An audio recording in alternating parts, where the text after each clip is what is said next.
दोस्तों, आप सभी को पता है कि जितने भी रेलवे और एसएससी में साइंस के क्वेश्चन आते हैं उसका हम डेली टेस्ट लेते हैं सारे प्रीवियस ईयर का। तो आप सभी को ये बातें पता है।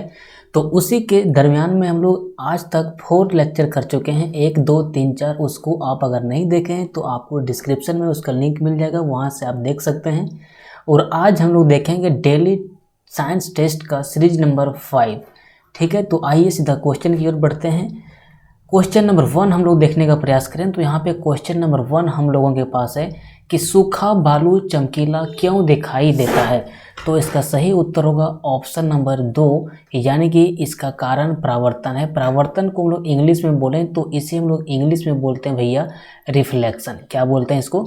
रिफ्लेक्शन। रिफ्लेक्शन क्या होता है? मान लीजिए कि कोई भी लाइट कहीं से किसी के ऊपर पड़ा और वो लाइट उस चीज़ को पार करते हुए ए साइड ना आ जाए, फिर से वो इसी ओर क्या हो जाए, मुड़ जाए, तो उसे हम लोग बोलते हैं रिफ्लेक्शन।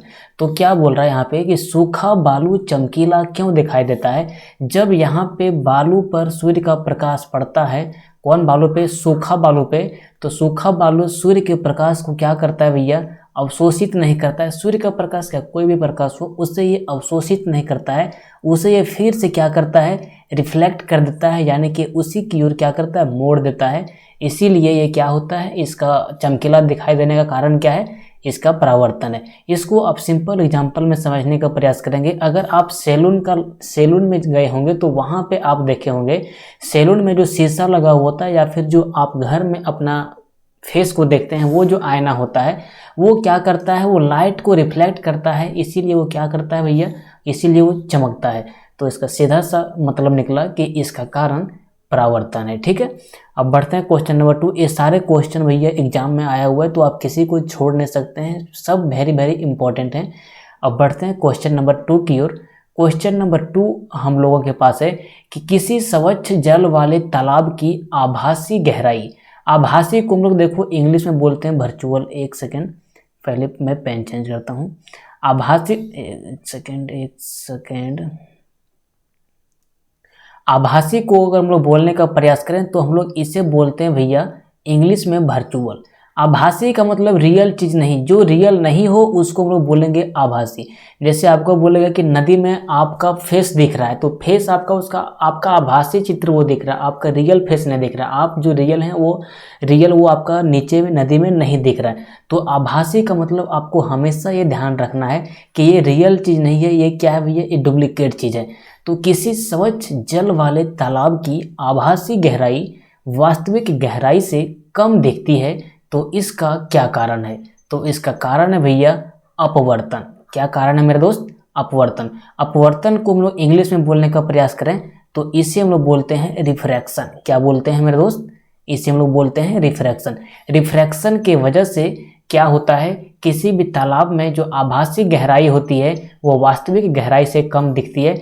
मान लीजिए कि ये हमारा तालाब है और यहाँ पे हमारा मान लीजिए कि यहाँ पे क्या बोल रहा है कि किसी स्वच्छ जल वाले तालाब की आभासी गहराई वास्तविक गहराई से कम दिखती है। तो मान लीजिए कि ये हमारा वास्तविक गहराई है। यहाँ से मान लीजिए कि ये हमारा तालाब है और यहाँ से आप नीचे जाएंगे तो ये हमारा मान लीजिए कि वास्तविक गहराई है यहाँ तक। ठीक है, ये ऊपर वाले को यहाँ पे हटा देना है, इसको रखना नहीं है। ठीक है, ये जो ऊपर वाला है इसको देखना नहीं है। ये मान लीजिए कि हमारा नदी है और ये जो हमारा है भैया, ये हमारा जो है सो ये हमारा है रियल गहराई। क्या है भैया? रियल गहराई। लेकिन अगर कोई आदमी यहाँ से इसको देखेगा, कोई आदमी अगर अपना नज़र दौड़ाएगा नीचे की ओर, तो उसको ये जो यहाँ पे रियल गहराई पर कोई वस्तु रखा हुआ है ये यहाँ पर ना होकर कुछ ऊंचाई पे दिखता है। इसका सबसे मेन कारण क्या होता है? वो होता है भैया अपवर्तन, यानी कि रिफ्रैक्शन। ये लाइट चैप्टर में आप लोगों को पढ़ना पड़ता है क्लास 12th में, अगर आप साइंस बैकग्राउंड से होंगे तो। ठीक है, अब चलिए बढ़ते हैं क्वेश्चन नंबर 3 की ओर।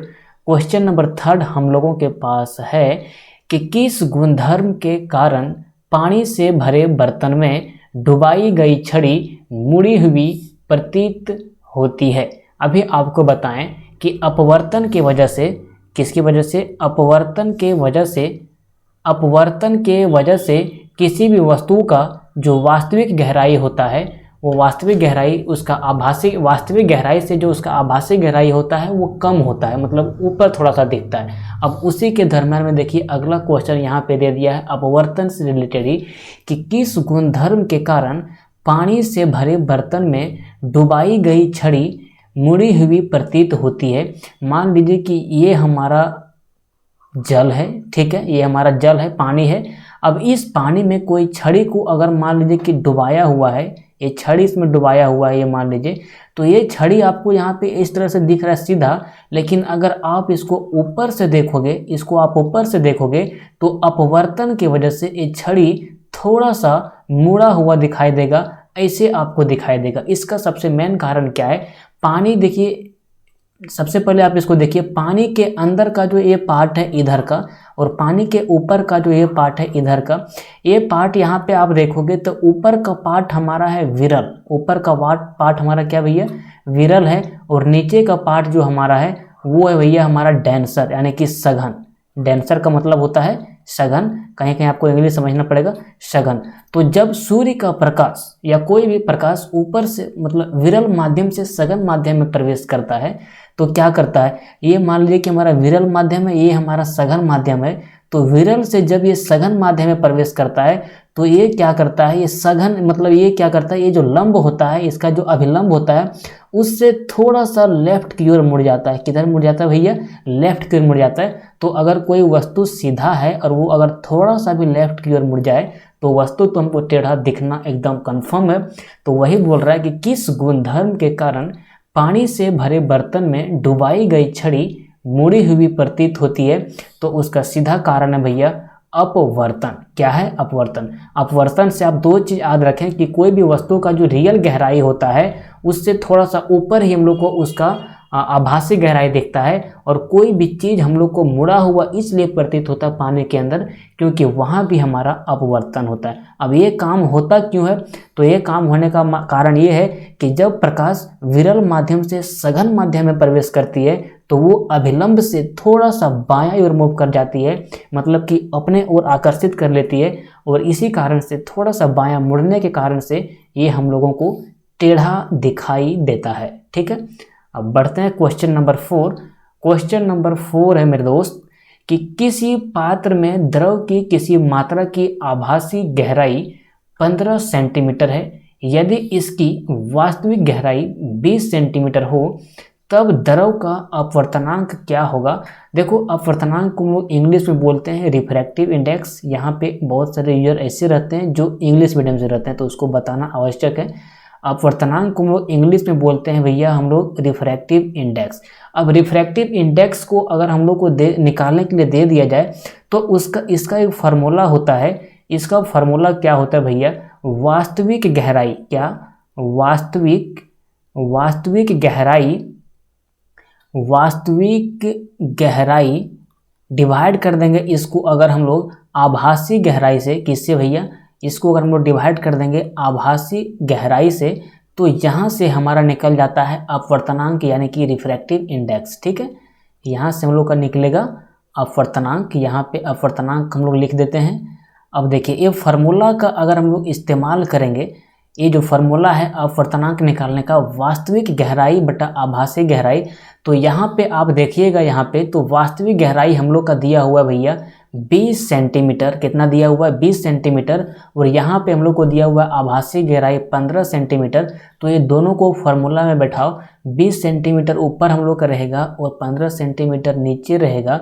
अब इसको अगर आप डिवाइड करोगे 20 बटा 15 को तो कितना आएगा? 5 दिया 15, 5 चक 20, और 3 से इतना 4 को गुना करोगे तो 1.33 लगभग में आएगा। आप इसको डिवाइड करके देखिएगा, 4/3 बहुत सिंपल है। 3 1 है 3 और 3 3 9, 3 3 9, तो 1.33 जो यहाँ पे है भैया ये हमारा आता है रिफ्रैक्टिव इंडेक्स। अब एक चीज़ और आप ध्यान में रखिएगा कि अपवर्तनांक का कोई यूनिट नहीं होता है, इसका कोई यूनिट नहीं होता है। जैसे कि देखिए, यहाँ पे हम लोग का था 20 सेंटीमीटर। यहाँ से आपको रेड से दिखाने का प्रयास करता हूँ। देखिए, यहाँ पे ये जो हमारा है ये था हमारा 20 सेंटीमीटर और यहाँ था 15 सेंटीमीटर। अब कहेगा भैया कि इसका यूनिट क्या होता है? किसका? तो अपवर्तनांक का। तो ऊपर भी सेंटीमीटर कटेगा और नीचे भी सेंटीमीटर कटेगा, दोनों जगह पे कट जाएगा भैया। तो इसका कुछ आप इसका मतलब कुछ भी यूनिट नहीं बचेगा। तो ये भी सवाल एग्जाम में आता है, ठीक है। अब बढ़ते हैं क्वेश्चन नंबर 5 की ओर। क्वेश्चन नंबर 5 इसका आंसर हो गया 1.33। क्वेश्चन नंबर 5 हम लोगों के पास है भैया कि तड़ित की चमक, तड़ित का मतलब जो बादल गरजता है उसका चमक, यानी कि उससे जो लाइट हम लोग के पास आता है, तड़ित की चमक उसकी गर्जन सुनाई देने से पहले देखने में आती है क्योंकि। अब इसको देखिए ऑप्शन से ही सॉल्व करना पड़ेगा। वैसे तो हम लोग जानते हैं कि जो किसी भी लाइट का जो स्पीड होता है वो ध्वनि का स्पीड से ज़्यादा होता है। अगर लाइट का स्पीड ज़्यादा रहेगा तो ध्वनि से पहले एक्चुअली मतलब हम लोग को रियल में लाइट का जल्दी दिखेगा। अब बोल रहा है कि तड़ित की चमक उसकी गर्जन सुनाई देने से पहले देखने में आती है। What is the reason behind it, मतलब ऐसा क्यों होता है। अब देखिए ऑप्शन देखते हैं। तड़ित से गर्जन अधिक निकट होता है, बिल्कुल ये गलत है। ये दोनों एक ही जगह से सृजन होता है, ये नहीं होगा। प्रकाश निर्वात के जरिए गुजर सकता है, ये तो इसका कोई ठोस मतलब ऑप्शन नहीं हुआ। अब बोल रहा है ऑप्शन नंबर 3 में कि प्रकाश की गति ध्वनि की गति से अधिक होती है। अब देखिए ये ठोस हम लोग का कह सकते हो आप, ऑप्शन नंबर 3 होगा। तो इसका आंसर ये होगा। अब देखिए कैसे होगा। यहाँ पे मान लीजिए कि हमारा बादल है मेरे दोस्त, यहाँ पे हम लोगों का बादल है। अब ये हम लोग यहाँ पे धरती पर नीचे में रह रहे हैं, ठीक है। ये हमारा हो गया धरती, यहाँ पे हम लोग रहते हैं अर्थ, और ये हमारा है बादल यानी कि क्लाउड। अब देखिए यहाँ से अगर कोई बादल चमकता है या कुछ भी धधकता है, कुछ भी करता है मेरे दोस्त, उससे साउंड आता है और उससे लाइट आता है, ठीक है। अब यहाँ से बादल चमकता है तो उसका जो लाइट का स्पीड होता है, आप जानते हैं कि लाइट का जो स्पीड होता है वो होता है भैया हम लोग का 3 गुना 10 के पावर 8 मीटर पर सेकंड। समझिए कितना स्पीड होता है। और यहीं पे अगर हम लोग बात करें ध्वनि का स्पीड, तो ध्वनि का स्पीड 332 मीटर पर सेकंड होता है। तो आप तुलना कर सकते हैं कि ध्वनि का स्पीड और लाइट का स्पीड में कितना आसमान जमीन का अंतर है। तो जब यहाँ से हमारा बादल गरजता है, ठीक है, बादल गरजता है तो लाइट का स्पीड ज़्यादा है, तो लाइट जिसका स्पीड ज़्यादा रहेगा वो ज़्यादा दूरी तय करेगा। जब तक ध्वनि यहीं रहता है भैया तब तक लाइट हमारा नीचे की ओर आ जाता है। तो सबसे पहले कौन हमारे यहाँ नीचे प्रवेश कर रहा है, लाइट प्रवेश कर रहा है। तो वही बोल रहा है कि तड़ित की चमक उसकी गर्जन सुनाई देने से पहले। चमक का मतलब क्या हुआ, एक प्रकार का लाइट ही चमक है। थोड़ा मोड़ा साइंस लगाना ही पड़ेगा, नहीं तो पूरे बैल रहोगे तो समझ में नहीं आएगा साइंस आपको। अब देखिए लाइट जो है हमारा वो सबसे पहले आएगा, क्यों, इसका स्पीड 3 गुना 10 के पावर 8 मीटर पर सेकेंड है। और यहीं पे ध्वनि का स्पीड कितना है, 332 मीटर पर सेकेंड है। तो इसका सही ऑप्शन कौन सा होगा, ऑप्शन नंबर 3 होगा। यानी कि प्रकाश की गति ध्वनि की गति से अधिक होती है, ठीक है। अब बढ़ते हैं क्वेश्चन नंबर 6 की ओर। क्वेश्चन नंबर 6 हम लोगों के पास है, जब कोई तरंग किसी दर्पण में से परावर्तित होती है तो परिवर्तन आता है उसके आयाम में। आयाम को देखिए हम लोग इंग्लिश में बोलते हैं एम्पलीट्यूड। क्या बोलते हैं मेरे दोस्त, इसको हम लोग बोलते हैं इंग्लिश में एम्पलीट्यूड। आवृत्ति को हम लोग इंग्लिश में बोलते हैं भैया फ्रीक्वेंसी। क्या बोलते हैं इसको इंग्लिश में हम लोग, फ्रीक्वेंसी में। या फिर तरंगदैर्घ्य, इसको हम लोग इंग्लिश में बोलते हैं भैया वेवलेंथ।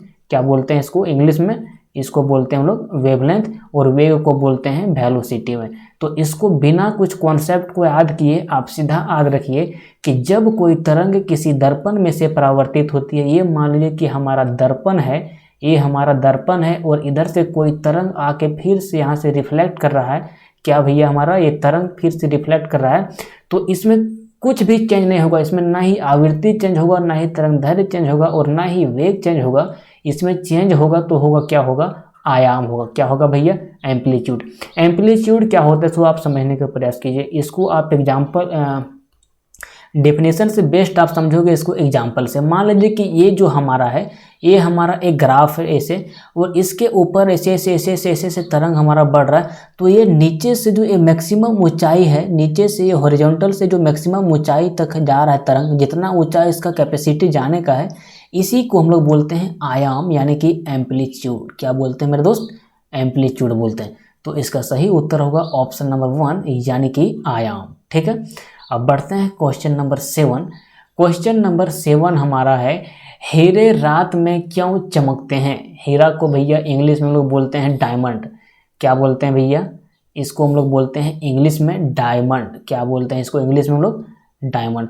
तो बोल रहा है कि हीरा रात में क्यों चमकता है। अब इसका देखिए एग्जाम, इसका जो ऑप्शन है उससे हम लोग डिसाइड करेंगे क्यों चमकता है। ऑप्शन कई सारे हो सकते हैं इस तरह के क्वेश्चन में। अब बोलता है कि हीरा रेडियोधर्मी है इसलिए विकिरण होता है, ये बिल्कुल ठोस ऑप्शन नहीं है।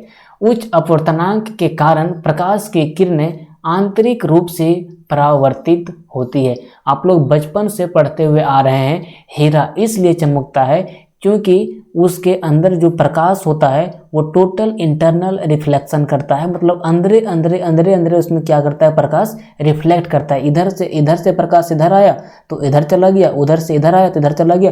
अब कोई भी चीज़ को एक ही जगह पर घुमाएंगे भैया तो ऑटोमेटिक वहाँ पे वो रिफ्लेक्ट करना चालू होगा। जो बाहर में रिफ्लेक्ट होता है वो अंदर में रिफ्लेक्ट होने लगता है।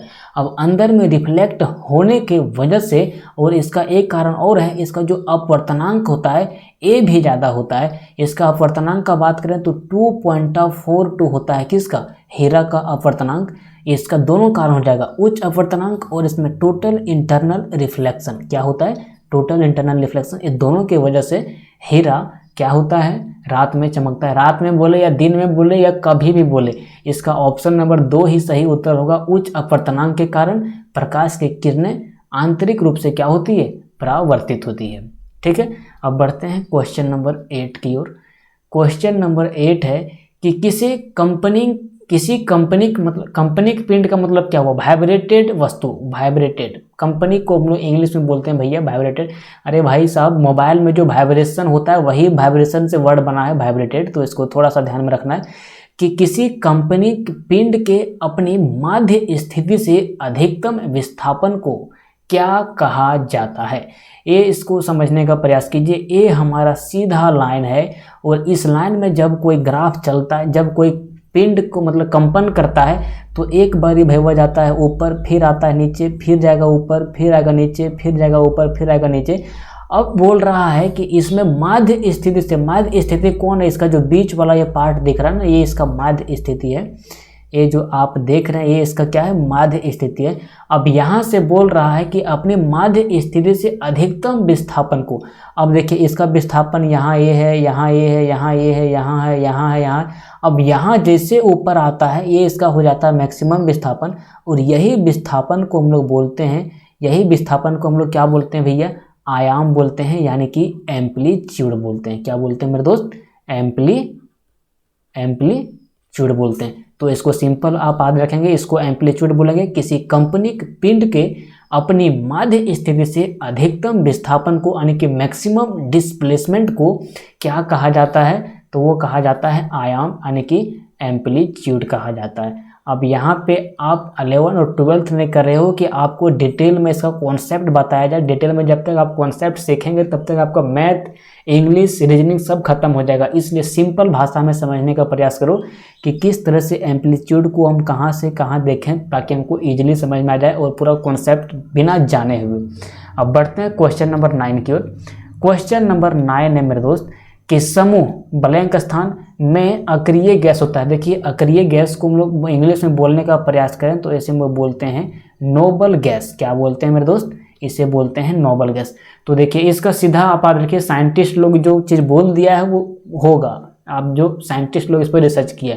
अब देखिए ये जो हमारा है इसको आप देखेंगे तो ये हमारा है पीरियोडिक टेबल, हम पूरा भी इसको बना नहीं रहे हैं। ये हमारा है पीरियोडिक टेबल, और पीरियोडिक टेबल में सबसे लास्ट में देखेंगे ये जो हमारा 18वां ग्रुप यहाँ दिख रहा है ना, ये 18वां ग्रुप, यहीं पे हमारा है ये धातु कौन सा, ये अक्रिय गैस कौन सा, जो 18वां ग्रुप में है। जैसे कि आपका देखोगे तो आप आ जाएगा हमारा हीलियम, उसके बाद आ जाएगा हमारा नियॉन, उसके बाद आएगा हमारा आर्गन, उसके बाद आएगा हमारा क्रिप्टन, इसके बाद आएगा हमारा जेनॉन। तो यहाँ पे जो 18वां नंबर के ग्रुप में ये सब जो गैसें हैं, यही गैस को हम लोग बोलते हैं, क्या बोलते हैं, इसको अक्रिय गैस बोलते हैं, यानी कि नोबल गैस बोलते हैं। ठीक है, कौन सा समूह में, 18।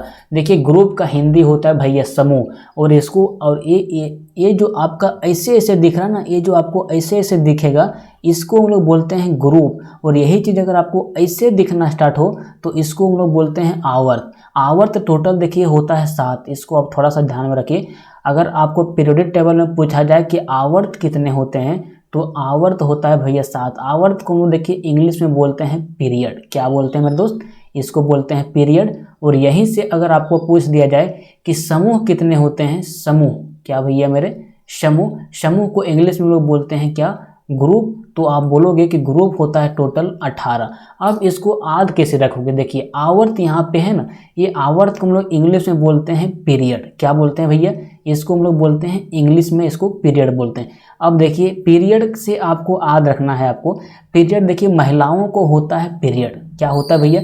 महिलाओं को होता है पीरियड। और महिलाओं को पीरियड होता है तो महिला से आप जैसे याद रखेंगे महिलाओं को होता है पीरियड। अब यहीं से आपको दिमाग लगाना है कि महिलाओं को 9 मंथ में यानी कि 9 महीने में बच्चा भी होता है। अब देखिए ये 3 चीज़ आप लिंक कर लिए, यहाँ से 9 मंथ आपको जैसे दिखेगा, अब इसके आसपास आप खोजना चालू करोगे कि 7 या 8 9 क्या होगा, तो आपको ऑप्शन में मिल जाएगा सीधा ऑप्शन नंबर 7 में, मतलब ऑप्शन में जहाँ 7 आपको नजर आएगा आप तुरंत मार दोगे कि आवर्त जो होता है वो 7 होता है और ग्रुप जो होता है वो 18 होता है। आवर्त को हम लोग इंग्लिश में बोलते हैं पीरियड। पीरियड होता है महिलाओं को, और महिलाओं से याद रखेंगे कि महिला को ही 9 मंथ में बच्चा होता है। अब 9 मंथ में हमको एक डिजिट मिल गया 9, और 9 से सीधा हम लोग क्लिक करेंगे कि 9 से पीरियड को, अब पीरियड कितना हो जाएगा, 7 हो जाएगा। 9 के आसपास मिल रहा है हमारा 7, तो 7 हो जाएगा हमारा पीरियड। तो इस तरह से निमोनिक कभी कभी लगाना पड़ेगा, और इसमें कुछ खास इंपॉर्टेंट नहीं है। अब बढ़ते हैं क्वेश्चन नंबर 10 की ओर। क्वेश्चन नंबर 10 हमारे पास है कि कीटोन पर समाप्त होने वाली हाइड्रोकार्बन श्रृंखला से संबंध अनुलग्न है। अनुलग्न को हम लोग बोलते हैं इंग्लिश में सुफिक्स बोलते हैं, इसको बोलते हैं इंग्लिश में सफिक्स। कुछ टर्म याद रखना है। तो कीटोन का जो सफिक्स होता है भैया ये होता है आपका ON। क्या होता है भैया हमारे? ON। अब कीटोन को अगर हम लिखने का प्रयास करेंगे ना, कीटोन को अगर हम लिखेंगे तो KETONE लिखते हैं, तो यही से जो हमारा ये ON है ना, यही ON हमारा इसका हो जाता है सफिक्स। सफिक्स किसी भी चीज़ का पीछे में लगता है, ये जो सफिक्स है हमारा ये किसी भी चीज़ का पीछे में लगता है। और यहीं से आपको बोल दिया जाए कि प्रीफिक्स कहाँ लगता है, तो प्रीफिक्स किसी भी चीज़ के आगे में लगता है। कहाँ पे लगता है? आगे में। यहाँ पे देखिए प्री का मतलब क्या हुआ? प्री का मतलब हो गया पहले, और पहले मतलब क्या हो गया? आगे। और इसी से आप उल्टा रखेंगे, सफिक्स का मतलब हो जाएगा पीछे। तो कीटोन पर समाप्त होने वाली हाइड्रोकार्बन श्रृंखला से संबंध अनुलग्न है, कौन सा? तो ये हमारा ON। अब यही बोलेगा आपको जो यहाँ पे ओइक दिख रहा है, तो ओइक का जो सफिक्स है ये कार्बोक्जिलिक का है। किसका? कार्बोक्जिलिक एसिड का, कार्बोक्जिलिक एसिड का, ठीक है।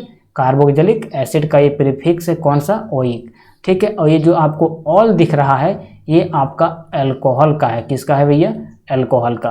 अब इतना ही दिमाग लगाना इस क्वेश्चन में। अब बढ़ते हैं क्वेश्चन नंबर 11। क्वेश्चन नंबर 11 में देखिए कि परमाणु संख्या 57 तत्व संबंधित है। तो परमाणु संख्या 57 वाला तत्व जो संबंधित है भैया वो हमारा संबंधित है D ब्लॉक से। आपको जैसे पीरियोडिक टेबल से क्वेश्चन आएगा आपको पीरियोडिक टेबल याद होना जरूरी है। आपको इससे पहले ही बता चुके हैं पीरियोडिक टेबल कम से कम आपको 30 तक याद रखना है। Hydrogen, helium, lithium, beryllium, boron, carbon, nitrogen, oxygen, fluorine, neon, sodium, magnesium, aluminium, silicon, phosphorus, sulphur, chlorine, argon, potassium, calcium, scandium, titanium. इसी तरह से आपको 30 तक कम से कम याद रखना है, तभी आप क्वेश्चन को सॉल्व कर पाओगे। अब यहाँ बोल रहा है कि परमाणु संख्या 57 तत्व को इंग्लिश में क्या बोलते हैं? एलिमेंट बोलते हैं। तो 57 तत्व संबंधित है, किससे संबंधित है भैया? D ब्लॉक से। अब बोलेगा भैया कि परमाणु संख्या 57 में कौन सा तत्व है, इसको थोड़ा सा बता दो। तो इसमें जो तत्व है भैया परमाणु संख्या 57 में जो तत्व है इसमें हमारा आ जाता है लैंथानाइड। क्या आता है भैया? हमारा आता है लैंथानाइड। इसको लोग गलती से F ब्लॉक में बोलते हैं क्योंकि F ब्लॉक की जगह में सलाई बैठा रहता है, कौन सा? लैंथानाइड। तो इसको आप गलती नहीं कीजिएगा, ये 57 नंबर में आता है। और इसका अगर आप इलेक्ट्रॉनिक कन्फिग्रेशन करोगे 1s2 2s2 2p6 3s2 इस तरह से अगर आप बढ़ते हुए जाएंगे तो ये आपका आ जाएगा D ब्लॉक में। किस में आएगा भैया? D ब्लॉक में। तो इसको आप गलती नहीं करेंगे, बहुत ही सिंपल चीज़ है। अब बढ़ते हैं क्वेश्चन नंबर 12 की ओर। क्वेश्चन नंबर 12 हम लोगों के पास है कि नीचे दिए गए तत्वों में से आकार में सबसे छोटा कौन सा है। अब देखिए फिर से पीरियोडिक टेबल से क्वेश्चन आ गया। ये 20 क्वेश्चन हम आपके लिए सेटिंग किए हैं और इस 20 क्वेश्चन में 8 क्वेश्चन आपका जो है 8 क्वेश्चन जो है ये आपका है फिजिक्स का, ठीक है। और 8 क्वेश्चन आपका जो है वो है आपका बायोलॉजी का, ठीक है। और इसमें से 4 क्वेश्चन जो है वो है हमारा केमिस्ट्री का। सबसे ज़्यादा क्वेश्चन आपका बायोलॉजी से और फिजिक्स से आता है, इसलिए इसका क्वेश्चन भी ज़्यादा है, और केमिस्ट्री से क्वेश्चन कम आता है, इसलिए क्वेश्चन केमिस्ट्री से कम है, आधा मतलब ये सबका। अब देखिए, नीचे दिए गए तत्वों में से आकार में सबसे छोटा कौन सा है, तो वो हो जाएगा भैया हमारा एल्युमिनियम। अब देखिए, इसको आप समझ पाओगे किसके माध्यम से, तो इसको आप समझ पाओगे पीरियोडिक टेबल के माध्यम से। अब थोड़ा सा हम इसको स्केप करते हैं और आपको एक चीज़ बताने का प्रयास करते हैं, यहाँ से इसको कीप में रखते हुए। पीरियोडिक टेबल आपको हम पहले बता चुके हैं, लेकिन एक बार फिर से उसको हम ओपन करते हैं। एक सेकेंड। सोलर सिस्टम के पहले motivation, ecosystem, presentation 1, periodic table. अच्छा, इसका ग्राफ नहीं है, जब आएगा तब आपको बता देंगे, ठीक है। एक सेकेंड, हाँ इसको आगे बढ़ाओ। इसमें देखिए एल्युमिनियम 3+ जो है ये आकार में सबसे छोटा है। अब इसको समझिएगा पीरियोडिक टेबल से। ये हमारा देखिए पीरियोडिक टेबल, इसका सिंपल ढांचा देखो मेरे दोस्त इसी तरह से है, ठीक है। इसी तरह से इसका सिंपल ढांचा है। किस तरह से? इस तरह से, इस तरह से। अब यहाँ से आप देखोगे तो इसमें टोटल 18 ठो क्या है, 18 ठो ग्रुप है, यानी कि समूह है, और 7 ठो इसमें क्या है, आवर्त है, यानी कि पीरियड है। इसको मान लो 18 हुए, अब उतना कौन बनाता है। अब नीचे दिए गए तत्वों में से आकार में सबसे छोटा कौन सा है। अगर ये तीनों में देखेंगे, मैग्नीशियम, सोडियम और एल्युमिनियम में, तो पीरियोडिक टेबल का एक रूल है कि अगर पीरियोडिक टेबल में आप बाएं से दाएं की ओर मूव करते हो, किधर से किधर भैया, ये आपका है बायां, ये आपका बायां, और अगर आप बायां से दायां की ओर मूव करते हो, बायां से आप दायां की ओर मूव करते हो, तो इसमें एक खास बात ये होता है कि इसमें जो भी तत्व आते हैं उसका आकार क्या होता है, धीरे धीरे उसका जो रेडियस होता है वो घटते रहता है। अब कोई भी चीज़ का रेडियस घटेगा तो ऑटोमेटिक है कि भैया उसका आकार घट ही जाएगा। तो देखिए, ये जो आपका एल्युमिनियम है ना, ये एल्युमिनियम ये आवर्त सारणी में आता है इधर, ठीक है। ये जो सोडियम है इसे आता है इधर, और ये जो आपका मैग्नीशियम है ये आता है इधर। अब ये तीनों में अगर हम लोग कंपैरिजन करें तो पीरियोडिक टेबल में जो आपका एल्युमिनियम का स्थान होता है वो होता है सबसे इधर, मतलब सबसे राइट साइड में। अब राइट साइड में जाने के कारण क्या होता है, इसका एटॉमिक रेडियस घट जाता है, और एटॉमिक रेडियस घटने की वजह से एल्युमिनियम का क्या होता है भैया, आकार छोटा होता है, ठीक है। अब बढ़ते हैं क्वेश्चन नंबर 13 की ओर। क्वेश्चन नंबर 13 हम लोगों के पास है कि विटामिन ई का रासायनिक नाम क्या है। तो विटामिन ई का रासायनिक नाम है भैया हमारा टोकोफेरोल। हाँ, टोकोफेरोल। विटामिन ई का रासायनिक नाम क्या है, टोकोफेरोल है। यहीं पे आपको जो रेटिनॉल दिख रहा है, ये विटामिन ए का रासायनिक नाम है। किसका? विटामिन ए का रासायनिक नाम है क्या, टोकोफेरोल। ये जो आपको विटामिन ई दिख रहा है, अगर आपको विटामिन की का कमी हो जाता है तो आपका जनन क्षमता क्या हो जाएगा भैया, आपका जो जनन क्षमता है वो घट जाएगा, और आप इसके वजह से आपका जो जनन क्षमता वो घटेगा, और आप मतलब नेक्स्ट संतान को पैदा करने में असंभव, मतलब इम्पॉसिबल आपके लिए हो सकता है। ये विटामिन ई का काम होता है, और इसमें और भी आपके लिए इम्पोर्टेंट कुछ भी नहीं है। अब बढ़ते हैं क्वेश्चन नंबर 14 की ओर। क्वेश्चन नंबर 14 है भैया कि हम 1 मिनट में यानी कि 60 सेकंड में कितनी बार सांस लेते हैं। अब इसको सीधा याद रखो, 16 से 18 बार हम लोग 1 मिनट में सांस लेते हैं। और यही आपको पूछ दिया जाए कि 60 सेकंड में हम लोग का हृदय कितना बार धड़कता है, तो इसको आप याद रखेंगे 72 बार। कितना बार भैया, 72 बार हमारा हृदय 60 सेकंड में धड़कता है। 2 ही क्वेश्चन इससे इंपॉर्टेंट है। अब आगे बढ़ते हैं क्वेश्चन नंबर 15। क्वेश्चन नंबर 15 है कि तंबाकू में पाया जाने वाला रसायन क्या है। तो इसमें जो पाया जाता है वो निकोटीन नामक रसायन पाया जाता है। किसमें? तंबाकू में। इसको भी आप सीधा ही याद रखेंगे, याद करने वाला क्वेश्चन है ये। अब बढ़ते हैं क्वेश्चन नंबर 16। क्वेश्चन नंबर 16, निम्नलिखित में से कौन सा विटामिन जल में घुलनशील है, मतलब कि जल में घुल जाता है। तो विटामिन बी, ठीक है, विटामिन बी एंड सी, ये जो 2 विटामिन है भैया ये हमारा जल में घुलनशील होता है। और ये 2 विटामिन को छोड़ के जितना भी है vitamin A, vitamin D, vitamin E और विटामिन के, ये जो 4 विटामिन आपको दिख रहा है ये पानी में अघुलनशील होता है। किस में अघुलनशील होता है भैया? पानी में। ये जो होते हैं ये पानी में अघुलनशील होते हैं। अब बोलेगा ये पानी में अघुलनशील होता है तो ये किस में घुलनशील होगा, तो ये जो घुलनशील होगा, ये जो घुलनशील होगा किस में घुलनशील होगा, ये जो घुलनशील होगा वो होगा आपका वसा में घुलनशील होगा। किस में, वसा में घुलनशील होगा। ठीक है, इसका पीडीएफ अगर आपको लेना है तो आपको डिस्क्रिप्शन में हमारा टेलीग्राम का लिंक पिंटू क्लासेस पटना के नाम से है, वहाँ से आप टेलीग्राम ज्वाइन करके आप इसका पीडीएफ ले सकते हैं। और ये जितने भी क्वेश्चन हैं ये सारे पिछले साल के रेलवे एसएससी के एग्जाम में आए हुए हैं। ठीक है, अब बढ़ते हैं क्वेश्चन नंबर 17 की ओर। क्वेश्चन नंबर 17 हम लोगों के पास है कि विटामिन डी के कमी से कौन सा बीमारी होता है। तो विटामिन डी के कमी से भैया रिकेट्स नामक बीमारी होता है, और रिकेट होगा तो आपका हड्डी वगैरह कमज़ोर हो जाएगा, और हड्डी कमज़ोर होगा तो हड्डी में ही बनता है भैया आपका रक्त, और अगर आपके अंदर रक्त का कमी होगा तो रक्त की कमी से आपको हो जाएगा एनीमिया, और इस तरह से आप बीमार पड़ जाओगे। तो विटामिन डी का जो कमी होता है वो कमी के कारण कौन सा बीमारी होता है, तो वो होता है हम लोगों का रिकेट्स। और विटामिन डी का सबसे उत्तम स्रोत माना जाता है, तो क्या माना जाता है भैया, एक आपका माना जाता है ये मछली, और एक माना जाता है आपका सूर्य। ये सब जो है तो विटामिन डी का उत्तम स्रोत है। तो विटामिन डी का सेवन फ्री में मिलता है, तो हर किसी को लेना ही चाहिए। ठीक है, अब बढ़ते हैं क्वेश्चन नंबर 18 की ओर।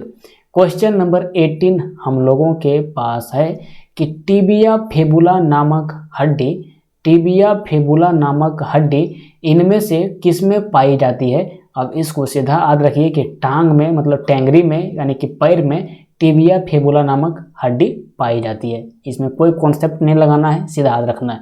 क्वेश्चन नंबर 19 देखते हैं। क्वेश्चन नंबर 19 है मेरे दोस्त, एक शाकाहारी को अपने शरीर के लिए आवश्यक फास्फोरस कहाँ से मिल सकता है। तो इसको भी आप सीधा याद रखिए, ऑप्शन नंबर डी यानी कि दूध से। दूध से एक इंसान को, एक शाकाहारी इंसान को फास्फोरस मिल सकता है। यहाँ पे बोल रहा शाकाहारी आदमी, इसमें आप मांसाहारी को मत जोड़िएगा कि मांस खाने वाला आदमी के लिए क्या होगा, इसलिए क्वेश्चन को आपको विशेष रूप से पढ़ना है क्या बोल रहा है सो। एक शाकाहारी को मतलब इसमें आपको नॉन वेजिटेरियन का बात करना ही नहीं है, इसमें वेजिटेरियन का ही बात करना है। तो एक शाकाहारी को अपने शरीर के लिए आवश्यक फास्फोरस कहाँ से मिल सकता है, तो वो मिल सकता है दूध से यानी कि मिल्क से। अब यहाँ पे बात करें सोयाबीन का भैया, तो ये जो सोयाबीन है, ये सोयाबीन से हम लोगों को सबसे अधिक मात्रा में मिलता है क्या, प्रोटीन। क्या मिलता है, प्रोटीन। मछली से हम लोगों को विटामिन डी मिलता है, ये सबको पता है क्या मिलता है, विटामिन डी मिलता है। और चावल से हम लोगों को मिलता है कार्बोहाइड्रेट। क्या मिलता है मेरे दोस्त, चावल से मिलता है हम लोगों को कार्बोहाइड्रेट। ठीक है, अब बढ़ते हैं आज का लास्ट सवाल, और ये सवाल है आपके पास कि मानव शरीर के किस अंग में हड्डियों की संख्या सबसे अधिक होती है।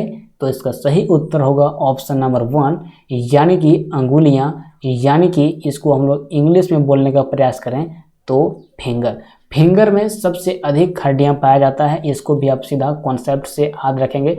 फिंगर में आप देखेंगे तो कितना आदमी सबसे ज़्यादा फिंगर को ही फोड़ता है, तो इसमें ज़्यादा हड्डी है, इसमें जेन्युइन सी बात है। अब इस तरह से आपका क्वेश्चन नंबर 20 कंप्लीट होता है। मिलते हैं नेक्स्ट वीडियो में, तब तक के लिए जय हिंद जय भारत। और इसका लिंक आपको डिस्क्रिप्शन में मिल जाएगा पीडीएफ के लिए, तो वहाँ से आप टेलीग्राम चैनल ज्वाइन कर सकते हैं और इसका पीडीएफ ले सकते हैं।